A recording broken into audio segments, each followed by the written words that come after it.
Hey y'all, it's Eric Hatch and Robbie T with Hatch Coaching coming to you out of Fargo, North Dakota. We've most likely been where you're intending to go. With the privilege of leading a top 50 real estate team the last number of years, as well as coaching some of the top realtors around the country, we hopefully have some great insight to help rise the tide in your world. Robbie, it is the middle of the COVID chaos, and your kingpin ISA, knowing all about these conversations and everything else that needs to happen. Yeah. How do we master the COVID conversation, Robbie? Well, here's the biggest thing, Hatch, that I got to tell you, and I want everybody that's watching this to hear. And if you've seen me on other webinars, you've heard this. I think right now we are in the midst of one of the greatest lead conversion opportunities I have ever seen in my life. And really, here's why. Number one, we're seeing people answer the phones at the highest rates we've seen, frankly, since I got into the game. What was it, 6-7 years ago? And I Robbie, think Robbie, let me pause because I want to give some numbers behind that. I track our ISAs daily, and I'm going to go to my sheet here. I track what our ISAs do. Jim on our team had 43 call attempts on Monday. He scheduled 7 follow-ups and 5 buyer appointments and 2 seller appointments. What the heck? With 43 phone calls, Robbie. Yeah, it makes no sense. Oh my gosh. So keep going. Well, and what's crazy is before all this, the answer rates had plummeted because people weren't answering the phone. And I think the reason people are answering the phone calls is people are at home right now, right? They're not working. They're desperately craving social contact. But the other aha I had, Hatch, was people are awaiting calls from government agencies, from unemployment, from their accountants, from the Small Business Association, from their banker. They're waiting for these calls from these random phone numbers to help them get through this time. Well, guess what happens? That aren't saved contacts, right? Correct. They're coming from a random number. So you just got to answer all of them. Well, that benefits us because we saw that they were looking at some homes and they're answering the phone. To put some numbers on it, to add to yours, we've seen our answer rate increase 3.5 times. I have one client that's showing a 10x improvement in answer rates. And truly, this is not going to happen again anytime soon. This is unprecedented. And the moment, whenever this gets back to normal, whatever that is, whatever it looks like, obviously it looks like this is going to be more of a gradual getting back to normal. No, there's just going to be a new normal. And I hate that term, but yeah, we're going to find a new dance to do. Exactly. And once people do that, once they're back to working more normally, those answer rates are going to plummet again, or at least go back to what they were towards normal. So that's the first reason, right, why this is a huge opportunity. Secondly, your competition isn't around. They're not doing what they normally would be doing right now. Generally, what I'm hearing is 80-90% of most people are just going into the bear's den. They're going and watching a ton of Netflix, and they're checking out. They're not making those lead generation calls. So that's number 2. And then number 3, interest in real estate is actually at an all-time high. If you go look at Google searches for homes in your neighborhoods, people are turning towards real estate as an escape and a form of entertainment. Tons of interest. But the funny thing is this, Hatch, right? Look at this. Most people, the way I look at a consumer is it's all about spending money, right? And a lot of people spend a good amount of money on traveling, family vacations. Well, what's crazy about that is that's not guaranteed, we've learned, right? If you wanted to travel the last 2.5 months, give or take, and going into the next month, you're not probably doing it. Well, what people have been doing, because they're trapped inside their house, is they're reconsidering, do we need to get a better house? Because if this happens again, I'm stuck in it. And it doesn't make sense to spend more of my money on my house. So interest in real estate is at an all-time high, answer rates are at an all-time high, and your competition has disappeared. So dude, I keep telling people this is one of the greatest lead generation opportunities, and it's got an end date on it. And I don't know when it's going to be, but it's going to expire at some point. So the opportunity is ripe, and we live in a different part of the country than most people living in North Dakota. Yeah. You live across the river in Minnesota. We're just border cities. That's why you have your Minnesota hat on all the time. Yeah. Robbie, the busiest months of online traffic for people in our area are December, January, and February, the dead of winter when people are stuck in their houses. Yep. And they're wishing they had something else. Mm-hmm. And I can't imagine living in an apartment right now, how small that feels and how much of a cesspool of germs that feels like. Correct. So people are at home. This is like winter meets a time in which you don't leave the house like ever, not even to go to work. Right. And that pressure, oh my gosh, it is ready to explode if you can be suave enough to actually pick up your phone. You don't even need a multi-line dialer. You don't need any of that fancy stuff. You just dial the 10 numbers it takes and you will get an answer rate at an exceedingly high level. Amen. And at the highest numbers I've ever seen. And again, we're most likely never going to see this again. And so let's transition, right? You know, you had asked, how do you master the conversation? I wanted to first emphasize how darn important it is to actually be creating the conversations. The second thing is this, is when we're calling leads, when we're connecting with people, it's really simple. The first question we're asking people how they're doing throughout all this. And whether that's calling a friend, family, or a lead, ask them how they're doing throughout all this. And present tense. Present tense. You're living in today. Correct. And you're just, I mean, everybody's talking about it, but they're still talking about it, and their mouths aren't shutting up about it. No, and they're going to have a plethora of opinions, and there's going to be opinions on all sides. You're going to hear some things that maybe want you to punch a wall because you completely disagree with them, or you're like, yes, that's the smartest thing I've heard in my life. But your point there isn't to debate; it's to hear someone out. And here's what I keep telling people is, right now, the world's dark and gloomy compared to what it normally is. There's a lot more anxiety and doubt. And the key word I keep hearing is there's just a lot more uncertainty, right? A lot of people aren't really afraid of getting COVID or, you know, and that's very real. Now it's morphed into, I'm fearful about, am I going to have a job in a few months? Am I going to be able to pay my bills? And it's turned into economic uncertainty that's scaring people. And things just feel darker. And one thing I've learned, and just very true in my heart, is a light always shines brightest when it's dark outside. And the darker it gets, the brighter the light seems. And what you need to realize right now is you have an opportunity when you're calling these people to be a glimmer of light in people's lives. And what I mean by that is, if you're just calling people and engaging with them, I'm introverted as heck, all right? I could sit in my house, you know, people are talking about like self-quarantining. I self-quarantine for years now because that's just who I am, all right? And I'm even craving social contact. And you have an opportunity when calling these people to just be another human being that's going to hear them, connect with them, and just touch base with them. And that goes a long ways. And you can be a light in someone's life. And we're not even talking about when you get on the phone with somebody who's wanting to complain about what's going on with this. Not even complain. They want to vent about what's going on with this because, you know, maybe their spouse is a nurse on the front lines that volunteered to go to New York City and help with this. And there's so much stress that they're dealing with. But the point is that you have a huge opportunity here. And when Robbie, you start the conversation, people will open up and talk for 5-10 minutes easily about it. Robbie, I got a phone call 2 weeks ago, and it was my pastor. And when you see your pastor calling, your thought is, oh man, who died? Oh yeah. You know, like, or what do you need me to donate or volunteer, right? Right. And instead, he just said, I just want to see how you're doing.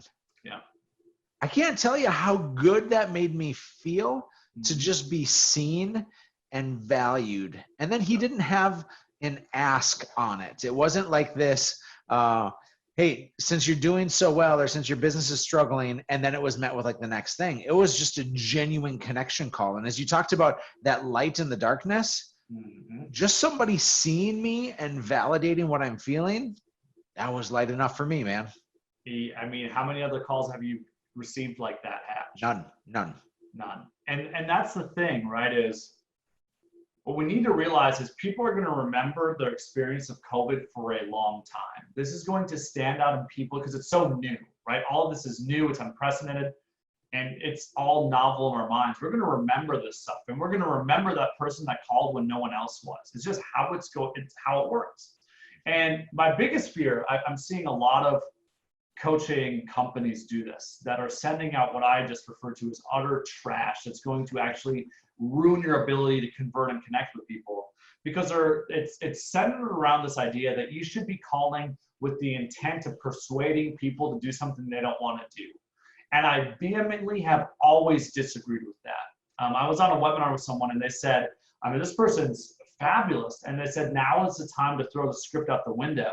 And I just always make the argument that the script shouldn't be in the window to begin with. It doesn't need to be there. And that's the thing is, if you're calling to just connect with people, see where they're at, and coming from curiosity, you can find out a lot of really great things about what these people are willing to do. Now, don't get me wrong, I'm going to give you some questions that you can be asking to really gauge somebody's real estate interest later. But all that stuff is secondary to just checking in and seeing how another fellow human being is doing through this crisis. And what's crazy is you're going to find opportunities to serve people. And you know, I did a recording this morning with our other ISAs, and a lot of people think that providing value to someone is giving money or giving something or making connection. What people don't realize is your pastor provided you value by simply hearing you. And sometimes that's the most valuable thing that people need, especially when we're in a heightened state of anxiety and emotion. Those are the things that matters. We just need someone to hear us out, to counsel us through it. And counseling isn't telling someone, here's the script you need to read to go and buy a house right now. It's how are you doing through all this, and what are you maybe hoping to do? It's really that simple. People overcomplicate the living heck out of this. And you have to let go of the attachment of turning it into business right now, and instead focus on, is there an opportunity to help right now? If there is, do it for sure. But for a lot of people, they're just, the theme I'm hearing from people is 80% of the time, people are like, I'm pressing pause. I'm just pressing pause. Eventually we'll press resume. We'll start back up. But right now we're just pressing pause with things. And if you push against that, and you try scripting them into doing something now because interest rates are at all-time highs and they're not interested in learning that, you accidentally, you lose that future opportunity. You ruin it, instead of being able to take advantage of it in the future. So. Yeah, meeting their fear with more fear it probably isn't going to motivate them. No, well, it's on the other video, Hatch, right before this. And if you haven't watched it, go watch it. You were talking about how you as a leader were talking about more fear, and it was layering, right? And it's not good for people. It doesn't help. It doesn't help people make better decisions. So Robbie, you articulated so well of the conversation that we need to have, and most people are saying that they want to push pause, but our job is to be empathetic and to listen and to just make them feel seen and heard. Yeah. How do we transition to talk about real estate? What does that look like? So there's two ways you can do it, and you can try both.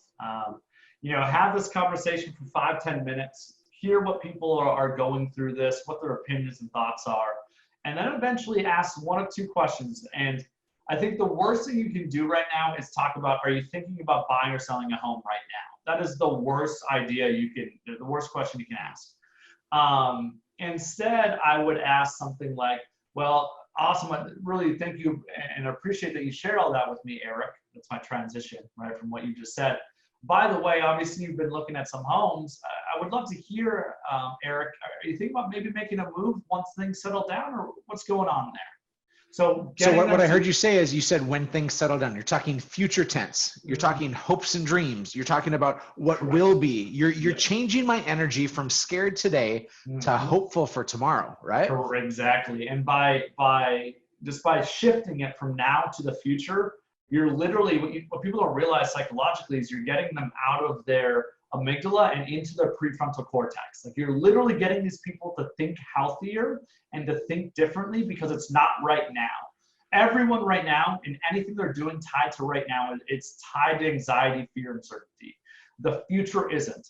The other way you can do this is you can ask the question, before all this craziness, what were you thinking about or hoping to do? And people will reflect on what they were thinking of doing before this. So it's really avoid talking about now and shift it to the future or the past. You vary it up. People have had success with both, so I keep talking about both. So I want to make sure that people don't misconstrue what you just said. Yeah. We absolutely talk about what's happening now in terms of empathy and emotion, but not about real estate. Yeah. Then we can talk about future or past tense of what they were hoping to do and what a big win looks like.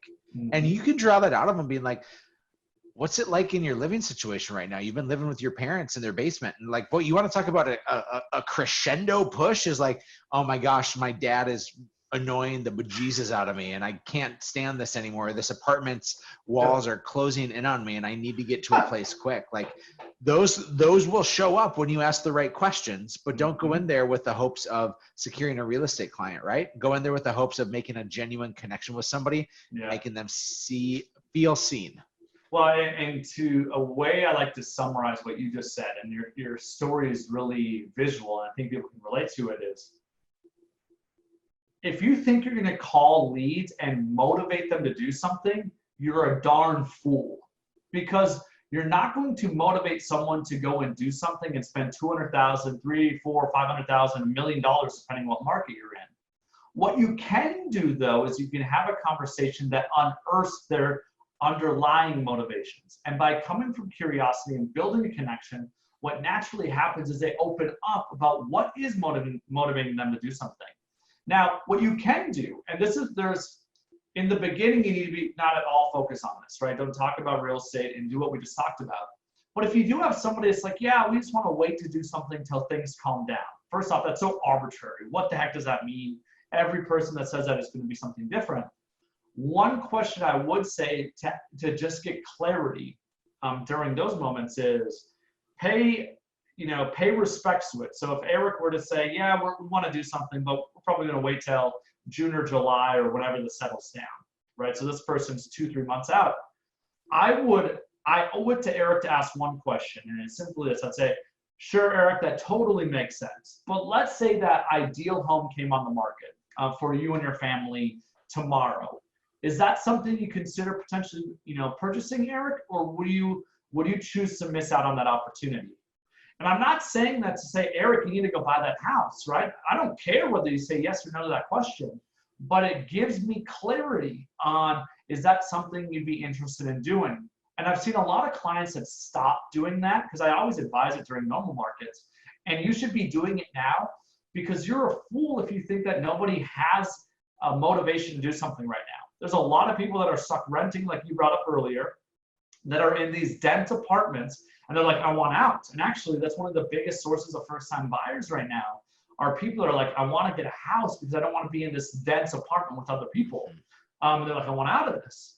There's going to be those people that are like, our house is tiny. We need to sell this and upgrade and buy something new that's bigger for our family. But you will not get to that sometimes unless you challenge that thinking of, if that ideal home came up tomorrow, is that something you consider viewing? And if they say yes to that, if they're like, yeah, I'd maybe consider it, then you just simply say, well, what does that ideal home look like? And it's crazy how for the next 5 to 10 minutes, they'll tell you everything. And now you've had a 15, 20-minute conversation. You have pushed no one to do anything, right? And not at all have we been pushing, but instead, we've learned a ton about what is already motivating someone to do something. And the best salespeople don't motivate people to do stuff. They find what's already motivating someone and they align that with their company's services, and then they make it happen. It's really that simple. But people are always trying to use these scripts and, again, these other coaching organizations that are saying things like, now's the perfect time to buy because real estate's a really great investment and interest rates are at an all-time low. And it does not work. You just accidentally frustrate the heck out of people. Robbie T, spitting fire here, man. This COVID conversation and mastering it is a great one. And you meet it with empathy. You make people be seen. Then you talk about future or past tense. Yeah. My gosh, really great insights. And if somebody implements even a fraction of this, you should see more meat on the bone here when tomorrow comes. So on behalf of Robbie T, I'm Eric Hatch with Hatch Coaching, reminding you to go and do good.